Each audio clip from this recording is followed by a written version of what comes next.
It has been 18 months since we left Ecuador and started slow traveling the world. And since then, we've been to 10 countries in Europe, 5 countries in Southeast Asia, and it has completely changed us in so many ways. And we're going to talk about how in this video. We're going to count these down starting with number 10. Every new place starts to feel like home. It does take us a couple of days to learn our way around, but settling in has gotten easier and easier with each trip. And the first thing we always do is walk around the neighborhood and learn our way around. And of course, we have to find the grocery store because we're very food motivated. Now, one thing I've noticed though is that it's the same products almost everywhere we go. I think Pringles is the international chip of champions because it doesn't matter where we go. We can be in a small little convenience store in the middle of nowhere in Albania and there will be Pringles. There were Pringles in every country that we've been to so far. The only difference is the flavors. Yeah, and you can find other products that you're used to seeing at home too. I know a lot of people get nervous that they're not going to be able to find what they need once they go to other countries. And that is just not the case.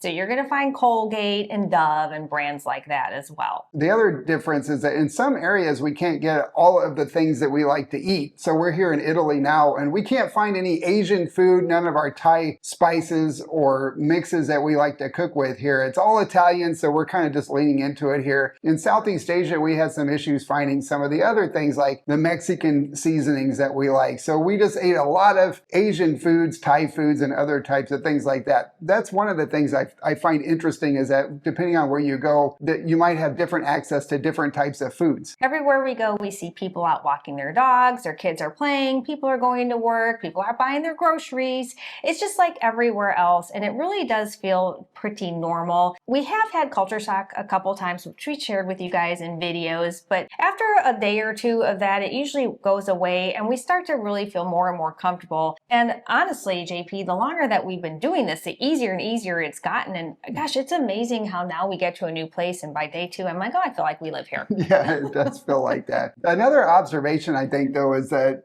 I had honestly thought the rest of the world was like the U.S., having kind of that U.S.-centric view. And when we moved to Ecuador, I thought, wow, Ecuador is really different from the U.S. and every other country in the world. But the more that we've traveled, the more I now realize the U.S. is the one that's different. Other countries are a lot more like Ecuador than they are the U.S. Like if you walk down a street, you might see every shop on that street might sell jewelry or formal wear or tires for cars. You don't have to drive all over town to find different options of the same thing. They have areas in each city where you go for the specific thing that you're looking for. I find that fascinating. I honestly did not know the rest of the world operated like that. Yeah, and you're going to experience cultural differences, of course, and hear different languages, and there's going to be different manners of doing things. Like here they close at 4 o'clock to take the break between lunch and dinner. In some other countries like Spain, they may close even earlier and take a longer break, or they just don't close at all. But you get used to all of that stuff, and you realize that each country has its idiosyncrasies, but they all are very similar because people are the same. Yeah, and once you get used to it, you feel like you're right at home. Number 9, more time does not mean more cost. Slowing down and taking a slow travel trip or multiple trips is a lot cheaper than taking the traditional American week-long vacation. Yeah, some of that is because we get discounts for longer stays. So if we book for a week, some places give week discounts, others give month discounts, and they're pretty substantial. So you end up paying a lot less than you would if you only went for a few days or even a week. We've also found if we stay outside the tourist areas, because we're there longer, we can afford to spend more time traveling into the tourist areas. And we also kind of like to live like a local, so we stay in local neighborhoods. And that also saves money because we're not paying top dollar for those primo spots. We cook a lot of our own meals. I know we talk about eating out too, and we enjoy eating out, but we save a lot of money by eating at home and also buying local produce whenever we can. So bottom line is that if we stay in a place for a month or even 2 months, it's not the same as staying for a week times 4 or 8. It's just so much more affordable, especially because we can stock up on groceries. And when we came here to Palermo and we went to the grocery store and came back and our refrigerator was packed full of stuff, and I said, how long have we been living here? Because our refrigerator looks like we've been living here for months. I know, it was nice. I enjoyed that. Number 8, we started noticing the details. The magic is in the little things, like people remembering who we are. In Chiang Mai, we went to this Indian restaurant way too often, and the people in there were so friendly, and every time we walked in, they said hello. They knew what we wanted. They asked if we wanted the same thing. The same thing happened to us in Kuala Lumpur. We went to a place probably more often than we should have, Amelia, and every time we walked in, the server looked at us and smiled and said, 2 pints of Guinness. She knew exactly what we wanted.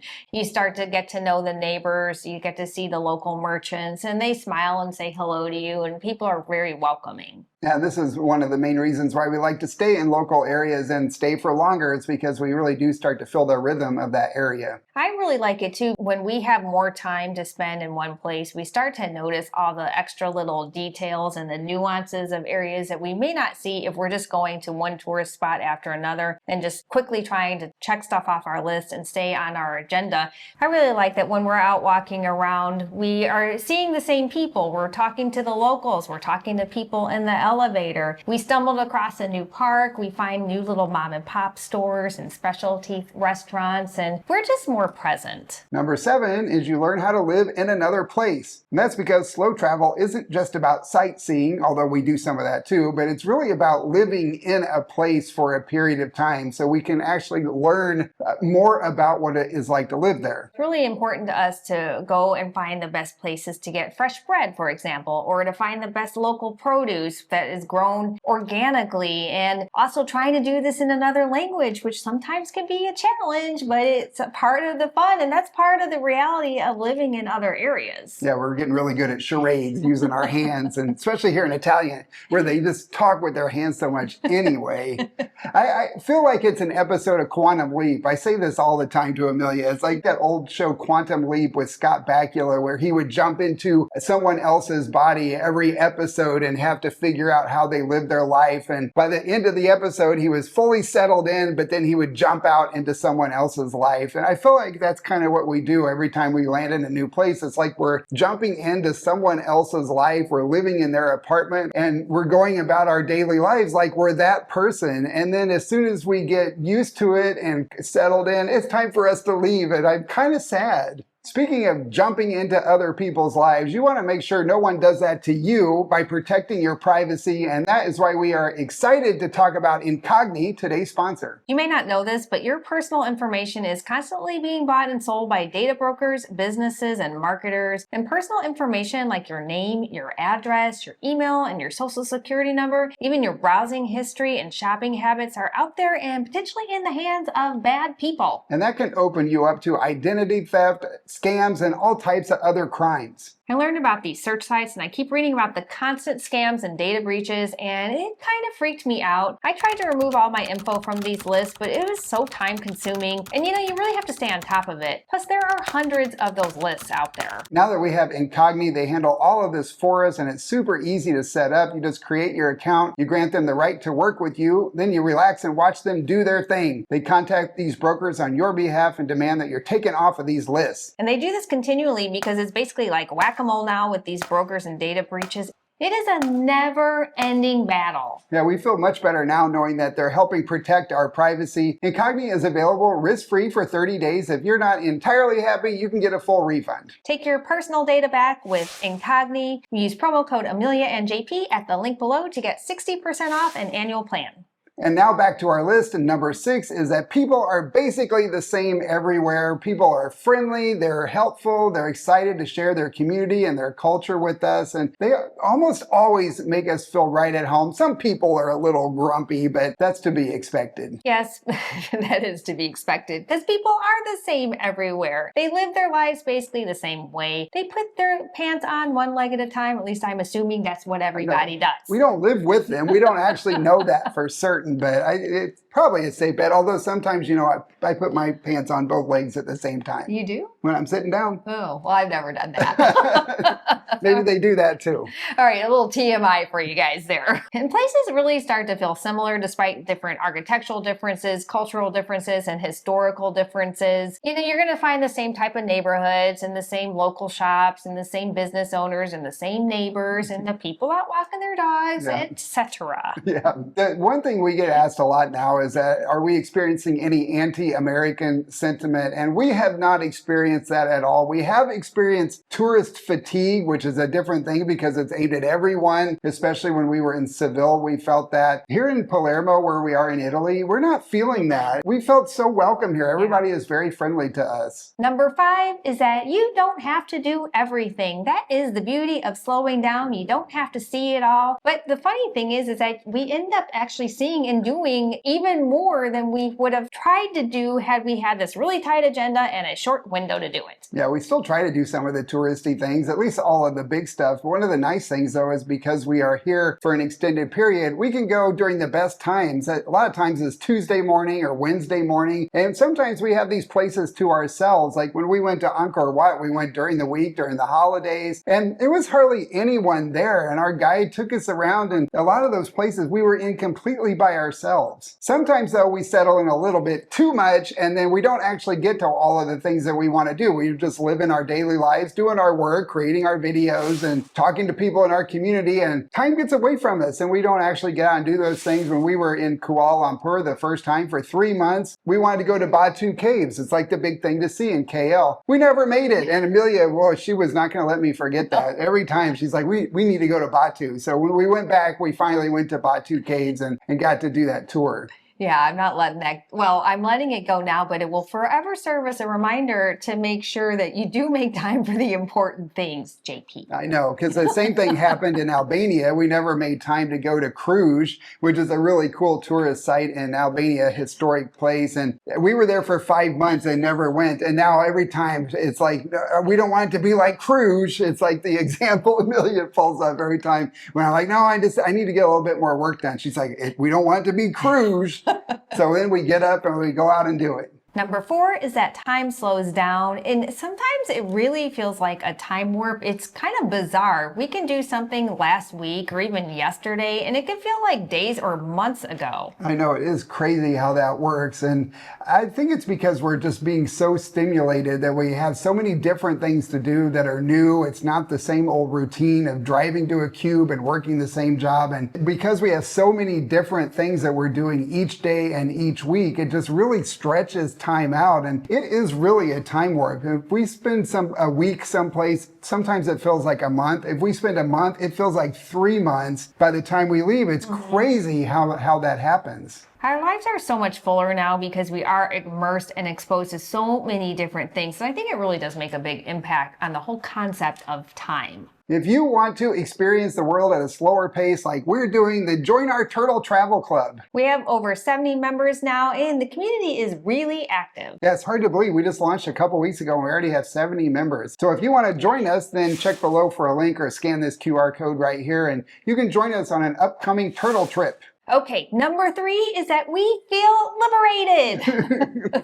This is very freeing. It is such a freeing lifestyle, even though I really struggled at first to let go and to not have a home base. If I can do it, I know there's some of you guys out there that are really nervous about it. You can probably do it too. And it doesn't have to be forever. Yeah, that is what I keep telling Amelia. Every time I try to convince her to do something she doesn't really want to do, I'm like, it doesn't have to be forever. We can cancel this at any time. If you want to go someplace else or go back to Ecuador, that's fine. The beauty of what we're doing, right? Because we aren't committing to a year lease, but we aren't just going on vacations. So we do have a lot more flexibility in how we are spending our time. And if we wanted to stay longer in one place, we can, which also I think gives me a little bit more of a comfort level. It's also changed the way we travel by giving us so much more freedom. I feel like our bucket list is on fast forward, or we're binge watching our bucket list now because we have just checked off so many different places like Angkor Wat and Rome and London and Paris, and now we're in Palermo. I mean, we've just gone to so many cool places in really a pretty short amount of time, about 18 months. We've hit a lot of these places, and We just couldn't do that if we were traveling like the 2 weeks of vacation every year like most Americans do. Yeah, there's no way we could do that. And I really like the fact that we also can go and stay in a place for a while. And then if we want to just take a really short trip to go see a bucket destination, we can do it. And it's like having a little mini vacation. Yeah, and it doesn't cost so much because we're not flying across an ocean. Sometimes we're taking a train for a couple of hours or even 30 minutes to go see a place that people spend days traveling to. But since we're there, we can just hop over there real quick and spend a day, like when we went to Hoi An and Da Nang and Beaune in France. I mean, people pay to go there and spend a week, and we were just able to go there and spend the day. Number two is that this has taught us to be more adaptable. I've definitely had times when I felt overwhelmed and I was missing Ecuador and our friends and family, and I was missing my closet because I had to live out of a suitcase.